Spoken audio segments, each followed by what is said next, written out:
Good morning, Mr. Speaker. Good morning. Mr. Speaker and honorable members, as the world's efforts to eradicate the coronavirus focus increasingly on the manufacture and distribution of approved vaccines, all of us in Bermuda need to center our immediate efforts on containing the pandemic on our shores.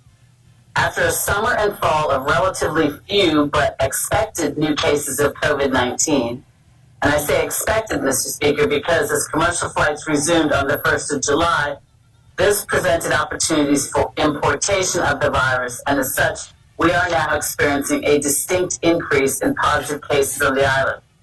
This is also expected because of the level of community transmission within countries where the majority of our travelers are coming from. Mr. Speaker, to provide context, and as the Premier indicated recently, the government made a deliberate decision to welcome the restart of regularly scheduled commercial flights. Visitors to our island support hotels, restaurants, bars, and taxis. They participate in a variety of experiences and visit the diverse attractions the island has to offer. They rent mini cars and mopeds and in general provide an invaluable boost to our local economy.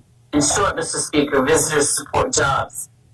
Recognizing that it is travelers, both visitors and residents, who, despite their best intentions, are likely to import the coronavirus, the Ministry of Health has developed a number of public health protocols to combat and minimize the possibility of infectious spread. These protocols for travelers blend with the protocols put in place as the government lifted restrictions for residents in the late spring and early summer. Mr. Speaker, as of yesterday's date, Bermuda has 272 confirmed cases of COVID-19. 278 confirmed cases of COVID-19, and this includes, Mr. Speaker, 2 hospitalizations. Although it may seem as if we are currently hitting a new peak, we must be reminded that in the month of April, there were 82 cases confirmed, and this compares with a total of 62 cases in November. Mr. Speaker, there is no doubt the island is feeling the effects of the pandemic surge occurring elsewhere in the world.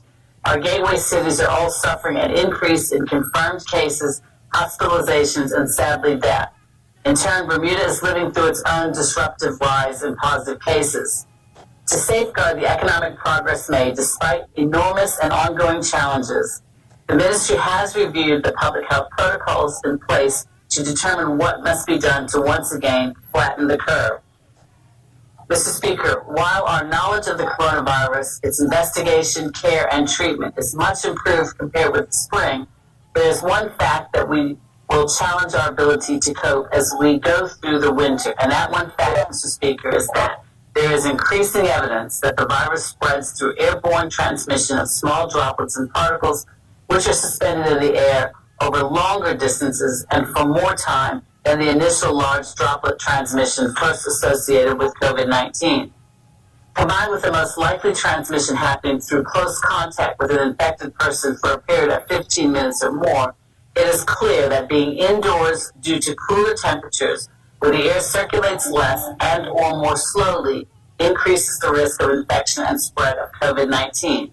Indeed, Mr. Speaker, the ministry's contact tracing investigations strongly suggest that it is a social mixing of gatherings of people that are most likely to produce local transmission and positive cases.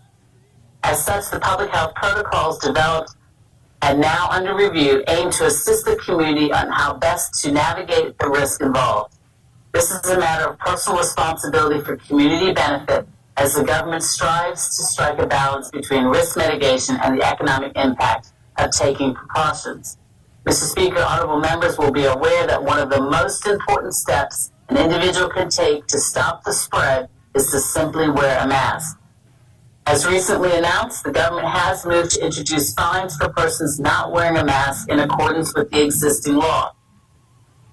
While there is guidance on mask wearing at coronavirus.gov.bm, please know that if a physical distance of 6 feet cannot be maintained between you and other people, you must wear a mask. This does not apply if you are at home with members of your household, eating or drinking, or doing high exertion exercise. And also this does not apply to children under the age of 2. However, to be clear, Mr. Speaker, this mask requirement does include workers at all workplace premises, people using public transportation or taxis, any person visiting any establishment, whether indoor or outdoor, for example, Mr. Speaker, a grocery store, a shop, a bank, office places, etc., unless otherwise allowed by specific guidance, such as that which applies to bars, restaurants, and gyms, and in public places, streets, or parks, when other persons are present and 6 feet distancing cannot be maintained. Mr. Speaker, in addition to highlighting the need to be more rigorous with respect to mask wearing during this stage of the pandemic, the ministry is reviewing the guidance provided to travelers arriving to Bermuda.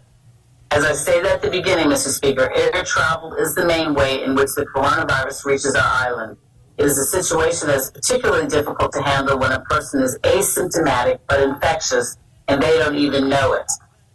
As the incubation period for COVID-19 is between 2 and 14 days, the ministry developed mobile quarantine as a means by which newly arriving travelers could be free to roam if they had both a negative pre-arrival test and a negative test on arrival at the airport. The 10 tips for mobile quarantine during COVID-19 states, for example, that travelers cannot attend events with large groups of people, they must stay away from crowded places, and they need to exercise outside and not in a gym or with a sports team. As part of mobile quarantine, all travelers are also required to be tested on day 4, day 8, and day 14 of their stay. If a traveler does not have a negative pre-arrival test, that person has to quarantine until a day 8 negative test results.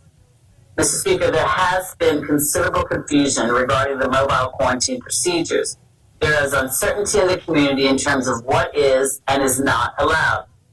In revisiting the public health rationale that forms the foundation, the Ministry of Health is taking into account new facts which have come to light since mobile quarantine was first put in place. For the most part, it is the surging pandemic around the world, not just in our gateway cities, that has led to an increase in confirmed positive cases of COVID-19 in Bermuda. The Epidemiology and Surveillance Unit has noted that an increasing number of travelers are testing positive on day 4 and, to a lesser extent, day 8 of their stay. Some are symptomatic, but others are not. Epidemiology and Surveillance Unit has also noted that an increasing share of the confirmed cases in Bermuda is due to local transmission. In an effort to minimize the potential to spread COVID-19, the ministry has developed a new Traveler Continuum that provides more clear direction to visiting and residents traveling during the first 14 days of their stay or their return to Bermuda. And this takes into consideration the testing data compiled by Epidemiology and Surveillance Unit, as well as the information gleaned from that unit contain contact tracing investigations. The protocols captured in the traveler's first 14 days seek to balance the need to manage the risk of transmission with the requirement to bolster our very fragile economic recovery. Mr. Speaker, for those who have a negative pre-test as well as a negative on-arrival test at the airport, the new guidance clearly states that persons can take public transport, dine outdoors, Mr. Speaker, or dine indoors only at the hotel where they are staying. They can go shopping, enjoy other outdoor activities, and work remotely from home. They cannot go to work and attend in-person meetings, participate in church services, dine indoors at restaurants that are not located in their hotel, go to a gym, attend a permitted large event, or other events such as a house party, birthday party, or funeral, or attend indoor events.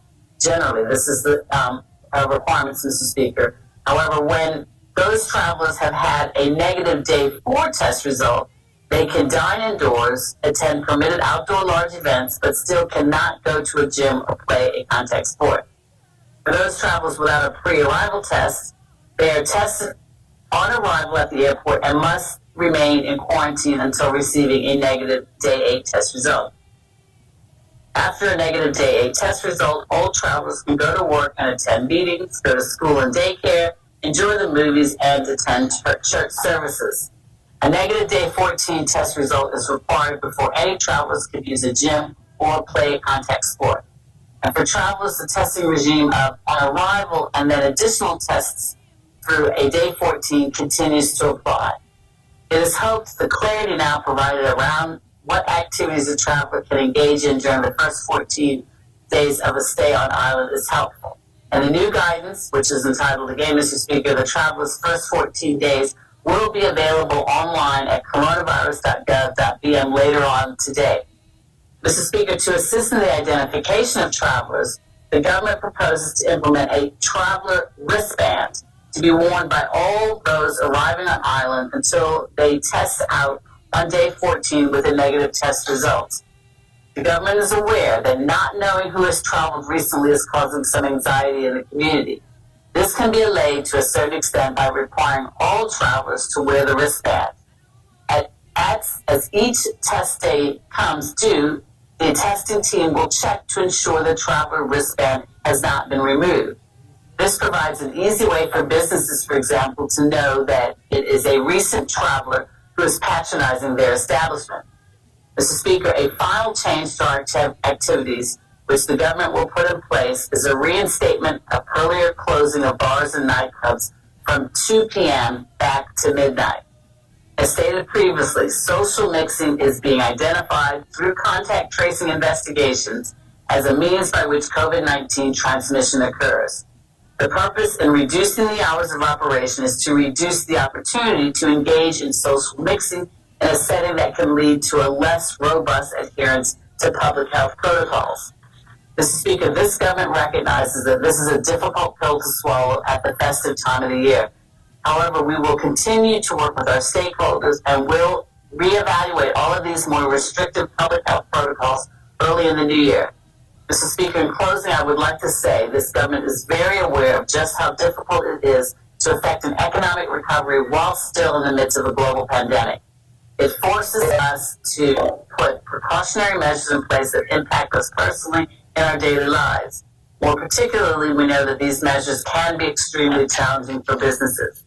I am reminded, though, Mr. Speaker, that at the beginning of this marathon, our main measure of success was that we would not overwhelm our hospital system. At this point, I will say that we have succeeded in this regard.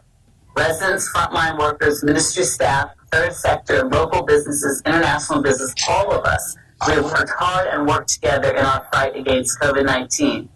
The marathon is not over yet, so our continued commitment to robust public health protocols is critical.